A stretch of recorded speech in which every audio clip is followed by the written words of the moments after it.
بسم اللہ الرحمن الرحیم۔ السلام علیکم خواتین و حضرات، میں ہوں آپ کا جنید سلیم اور آپ دیکھ رہے ہیں انصاف ڈیجیٹل۔ ناظرین، حکومت نے کیا وارداتانہ انداز میں پہلے پیٹرول کی قیمت میں 137 روپے فی لیٹر اضافہ کیا، پھر گزشتہ رات حاتم طائی کی قبر پہ لات نہیں بلکہ لاتیں، ٹانگیں، مکے، گھونسے مارتے ہوئے 80 روپے کم کر دیے، اور ساتھ ہی یہ اعلان کر دیا کہ یہ قیمتیں 1 ماہ تک رہیں گی، عیاشی کرو، جا کے ساری قوم عیاشی کرے۔ اس طرح حکومت نے ایک ہی جھٹکے میں 57 روپے فی لیٹر اضافہ کر کے عوام پر احسان بھی جتلا دیا۔ لیکن ویسے میں بھی سوچتا ہوں کہ یار مطلب حکمرانوں کو اچھے مشورے ہی دینے چاہیے۔ میاں صاحب، آپ ایک کام کریں، یہ 30 دن ختم ہو جائے نا تو آپ اچانک ایک دن پیٹرول کی قیمتوں میں پورے 30 دن کے بعد 5000 روپے کا اضافہ کر دیں۔ ایک دن آپ کو لوگ برا بھلا کہیں گے، پھر اگلے دن آپ 4500 روپے کی کمی کر دیں۔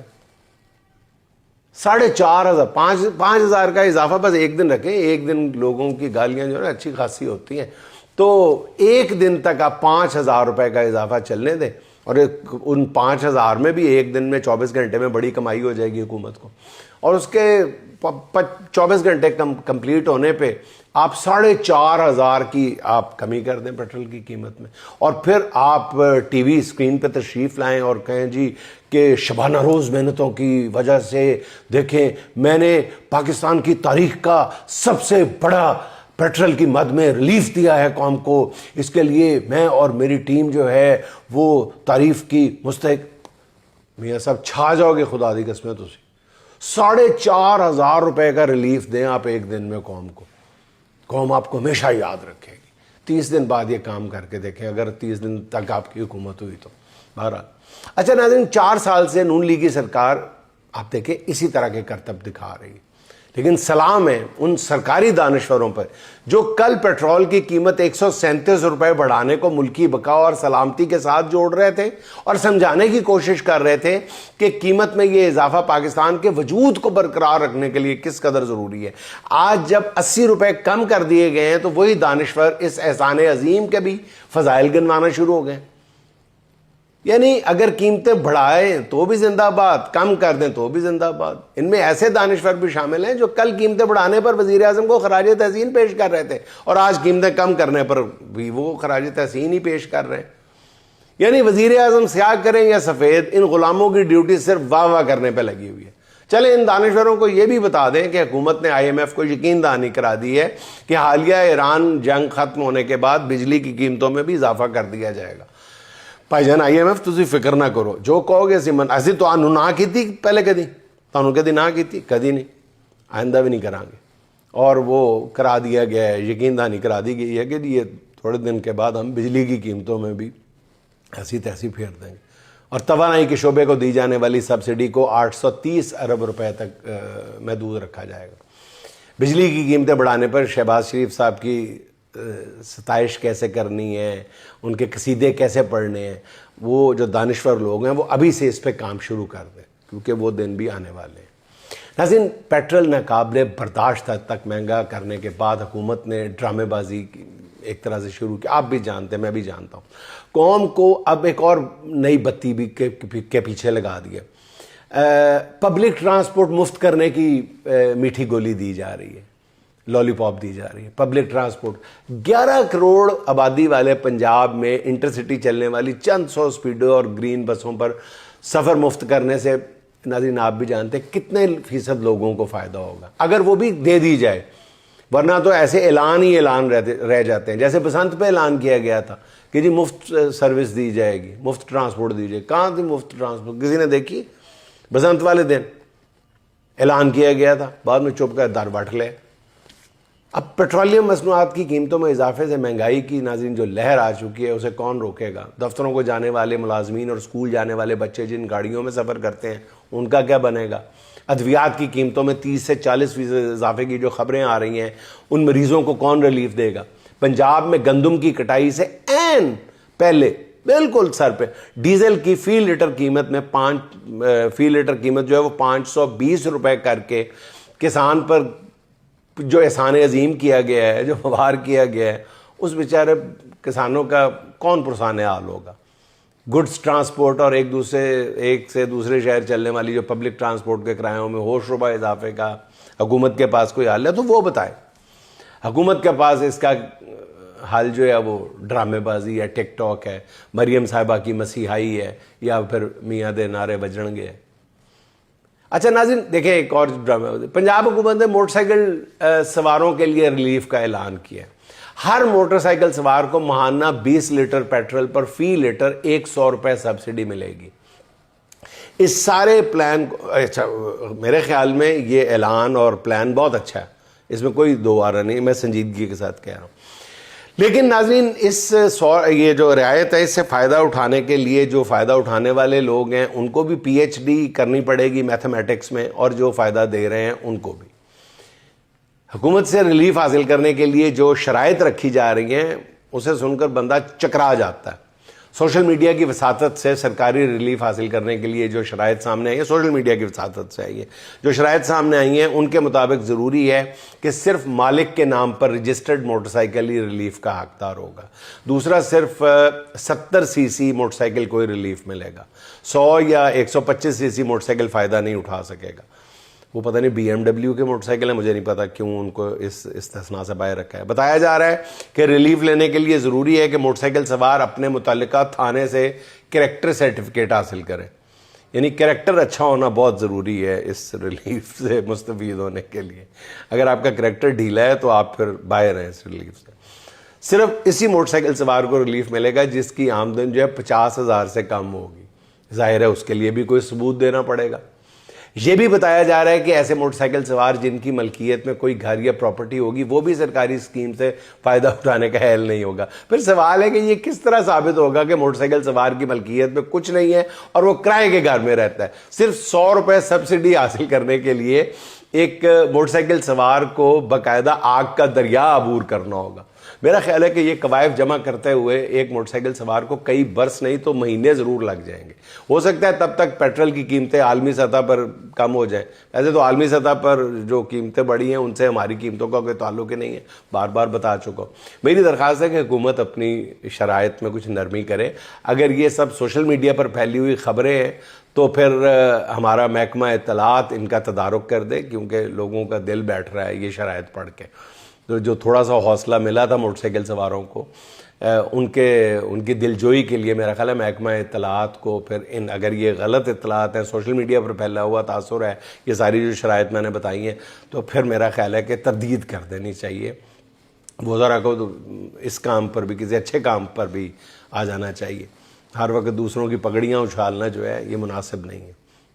اچھا ناظرین, کہتے ہیں کہ ہر بحران میں کئی مواقع یا اپرچونٹیز بھی چھپی ہوتی ہیں. جیسے کووڈ کے دنوں میں دکانیں بند رکھنا پڑی تو آن لائن بزنس نے فروغ پایا, ویسے ہی آج کل توانائی بحران میں گوبر ٹیکس جیسے شاندار مواقع بھی سامنے آئے ہیں. کوئی مانے یا نہ مانے, یہ بہت ہی شاندار آئیڈیا ہے. ناظرین سیریس ہو گئے, سن لو کی ہو گیا تھا, میں سنجیدگی سے بتا رہا ہوں. اب گوبر ٹیکس سے حاصل ہونے والی رقم سے کئی طرح کے بجٹ خسارے پورے کیے جا سکتے ہیں. ایک سرکاری اندازے کے مطابق گوبر ٹیکس کے نفاذ سے صرف لاہور سے ماہانہ 5 کروڑ روپے سے زیادہ ٹیکس اکٹھا ہو جائے گا. اس رقم سے ناظرین 5 کروڑ کوئی چھوٹی رقم نہیں ہوتی. اس رقم سے 11 ارب روپے سے خریدے گئے 17 سیٹوں والے جہاز کے پائلٹس کی تنخواہ نکل آتی ہے, بلکہ ایک اچھی خاصی رقم بچ بھی جاتی ہے. اس رقم سے جہاز کی سواریوں کے لیے ریفریشمنٹ کا بندوبست بھی کیا جا سکتا ہے, بلکہ اس رقم سے جب جی چاہے جہاز کا انٹیریئر بھی بدلا جا سکتا ہے, اس کی سیٹوں کی پوشش بھی بدلی جا سکتی ہے. ساتھ ہی میری تجویز ہے کہ اگر پنجاب حکومت ٹیکس کے ساتھ ساتھ گوبر کو بھی سرکاری ملکیت میں لینے کا اعلان کر دے نا, تو اس سے بھی خزانے میں بڑی رقم آ سکتی ہے. ملک میں جس طرح قدرتی گیس کی کمی ہو رہی ہے, پنجاب حکومت سرکاری ملکیت میں لیے گئے گوبر سے اپلے یا پاتھیاں بنا کر بھی بڑی رقم کما سکتی ہے. اگر صوبے کی سطح پر پاتھیاں بنانے کا کام شروع ہوا تو روزگار کے کئی نئے مواقع بھی پیدا ہو سکتے ہیں. مثال کے طور پر تیل کی قیمتوں میں اضافے سے ٹرانسپورٹ کا پہیہ تو رک چکا ہے. اب کئی ویلے ڈرائیورز اور کنڈکٹرز کو پاتھیاں بنانے کی تربیت دے کے انہیں نیا روزگار دیا جا سکتا ہے. اس کے علاوہ بھی کئی اعلیٰ تعلیم یافتہ نوجوان بے روزگار ہیں، انہیں بھی پاتھیاں بنانے کا ہنر سکھا کر وقتی طور پر روزگار دیا جا سکتا ہے۔ اس سے نوجوانوں میں بڑھتی ہوئی بے روزگاری ختم کرنے کے ساتھ ساتھ محنت میں عظمت کا عملی سبق بھی دیا جا سکتا ہے۔ اس لیے میرے خیال میں گوبر ٹیکس پر ہونے والی تنقید جو ہے نا وہ غیر ضروری ہے، بلکہ ہماری تجویز تو یہ ہے کہ پنجاب حکومت فی الفور پاتھی ایکٹ پاس کر کے تمام گوبر کو سرکاری ملکیت میں لینے کا اعلان کر دے، اتنی قیمتی چیز کو ضائع نہ ہونے دے۔ ظاہر ہے قیمتی چیز پہ ٹیکس لگتا ہے نا، تو اگر ٹیکس لگایا جا سکتا ہے تو قیمتی ہے، تو قیمتی چیز کو سرکار اپنی ملکیت میں لے لے۔ اچھا ناظرین، پاکستان امریکہ اور ایران کے درمیان جنگ بندی کی جو کوششیں کر رہا تھا انہیں شدید دھچکا لگا ہے۔ امریکی اخبار وال اسٹریٹ جرنل نے دعویٰ کیا ہے کہ پاکستان کی قیادت میں امریکہ اور ایران کے درمیان جنگ بندی کے لیے جاری ثالثی کی کوششیں ناکام ہو گئی ہیں۔ اس کی وجہ یہ ہے کہ ایران اسلام آباد میں امریکی حکام سے ملنے کے لیے تیار نہیں ہے، اور ایران نے اس بارے میں ثالثوں کو آگاہ کر دیا۔ فرانسیسی خبر رساں ادارے کے مطابق، AFP کے مطابق، ایران کا خیال ہے کہ پاکستان میں مذاکرات کی کوششیں کرنے والے صدر ٹرمپ کے ایلچی سٹیو وٹکوف کے وہ بہت قریب ہیں، اس لیے وہ غیر جانبدار نہیں ہیں۔ اخبار ایکسپریس ٹریبیون کے مطابق امریکہ اور ایران کے پاکستان میں منعقد ہونے والے مذاکرات جو ہیں وہ منسوخ کر دیے گئے ہیں۔ امریکی نائب صدر JD وینس کا پاکستان کے جو JD وینس کا دورہ پاکستان ہے، یہ غالباً دوسری بار آخری لمحات میں کینسل کیا گیا ہے، کیونکہ ایران نے کہتے ہیں کہ جی بات چیت میں مسلسل عدم اعتماد کا تاثر دیا ہے۔ اخبار کے مطابق پاکستان نے بھی ثالثی کی کوششوں میں ایرانی رویے پر مایوسی کا اظہار کیا ہے۔ ایران اور امریکہ کے اسلام آباد میں مذاکرات ہوتے تو یہ پاکستان کی بہت بڑی سفارتی کامیابی ہوتی، جس کا آنے والے دنوں میں ملک کو یقیناً بہت فائدہ ہو سکتا تھا۔ اب ذرائع کا کہنا ہے کہ مصر اور ترکیہ اب بھی کوشش کر رہے ہیں کہ ایران کو اسلام آباد کے علاوہ کسی اور مقام پر مذاکرات کی میز پر لانے کی کوشش کی جائے۔ ذرائع کے مطابق وزیر خارجہ اسحاق ڈار نے گزشتہ روز سینئر صحافیوں اور اینکر پرسن سے ملاقات کر کے انہیں اس تفصیل سے آگاہ کیا ہے کہ کیسے مذاکرات کی کوششیں ناکام ہوئی ہیں۔ اسحاق ڈار نے امارات کے رقم واپسی کے مطالبے کے بارے میں بھی بتایا ہے کہ امارات کے اس رویے کی وجہ کیا ہے۔ لیکن جب سے امریکہ کے ساتھ جنگ شروع ہوئی ہے اس کے بعد سے اب تک ایران کو سب سے بڑی کامیابی ملی ہے۔ ایران نے 3 امریکی طیارے تباہ کر دیے ہیں اور ایک طیارے کے امریکی پائلٹ کو حراست میں بھی لے لیا ہے۔ جنگ کے بعد ناظرین پہلا یہ موقع ہے کہ کسی امریکی طیارے کو ایرانی سرزمین پر گرایا گیا ہو۔ اس سے پہلے ایران نے گلف کی امریکی بیسز پر طیاروں کی تباہی اور انہیں نقصان پہنچایا تھا۔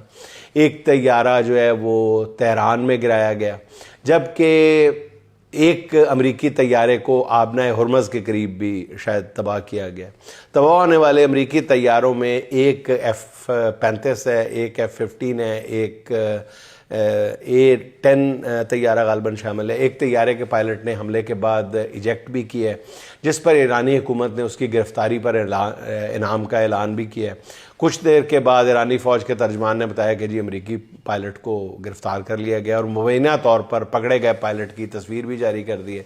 دوسری طرف ناظرین امریکہ نے دھمکی دی ہے کہ وہ ایران میں پلوں اور توانائی کے مراکز کو نشانہ بنائے گا، جس کے جواب میں ایران نے خلیجی ممالک میں اہم پلوں اور توانائی مراکز کو نشانہ بنانے کا اعلان کرتے ہوئے ان کی فہرست بھی جاری کر دی ہے کہ وہ کن کن مقامات کو نشانہ بنا سکتا ہے۔ اس فہرست میں اسرائیل کے کئی اہم مقامات شامل ہیں۔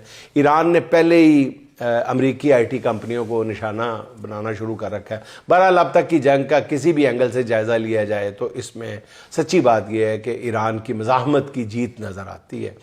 ناظرین آخر میں ساقی امروہی کی ایک نظم، اور یہ نظم سن کے جو بھی شخص آپ کے ذہن میں آئے وہ آپ پر منحصر ہے۔ اس چمن کو کبھی صحرا نہیں ہونے دوں گا، اس چمن کو کبھی صحرا نہیں ہونے دوں گا، مر مٹوں گا مگر ایسا نہیں ہونے دوں گا، جب تلک بھی میری پلکوں پہ دیے روشن ہے، اپنی نگری میں اندھیرا نہیں ہونے دوں گا۔ تو اگر میرا نہیں ہے تو مجھے بھی ضد ہے، تو اگر میرا نہیں ہے تو مجھے بھی ضد ہے، میں تجھے بھی کبھی تیرا نہیں ہونے دوں گا۔ رت جگوں نے میری آنکھوں کی بصارت لے لی، رت جگوں نے میری آنکھوں کی بصارت لے لی، دل بینا تجھے اندھا نہیں ہونے دوں گا، دل بینا تجھے اندھا نہیں ہونے دوں گا۔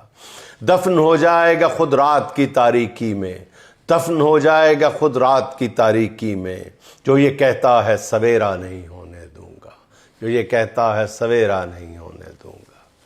ناظرین خوش رہیں، خوش رکھیں، آپ سے ملاقات ہوگی انشاءاللہ اگلے ولاگ میں۔ اللہ حافظ۔